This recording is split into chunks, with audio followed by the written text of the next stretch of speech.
Кучани и понатаму е окупиран од диви таксисти кои дополнително го влошуваат хаосот во такси превозот. Се паркираат на места обележани за легалните таксисти и покрај се по зачестената инспекција, потоа на тротоари, коловозни ленти и слично. Превозниците од такси компаниите се жалат на намалениот промет и неисплатливоста од работата.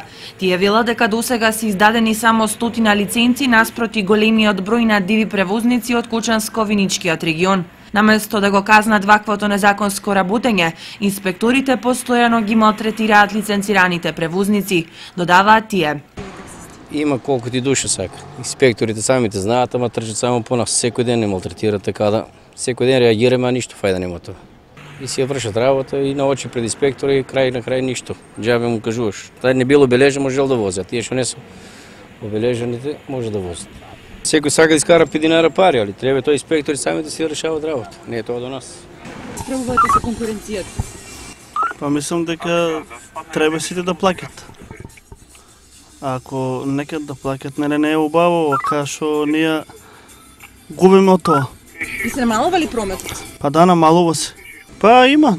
Мислам дека едно 20 души има нелегално што работат. Па да биде заселена инспекцијата. Тама нема да има никој проблем.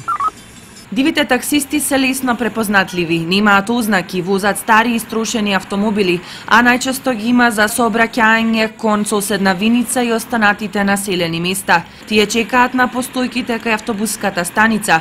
Во центарот на градот качуваат патници и вешто ја избегнуваат инспекцијата. Им го одземаат лебот од рацете на таксистите, кои повеќе од 20 години легално се занимаваат со такси превозништво. За да престанат нивните главоболки со дивата нелојална конкуренција, таксистите апелираат и се надеваат на што поголема ажурност од инспекторите и построги казни за сите кои нелегално се занимаваат со автотакси превозништво.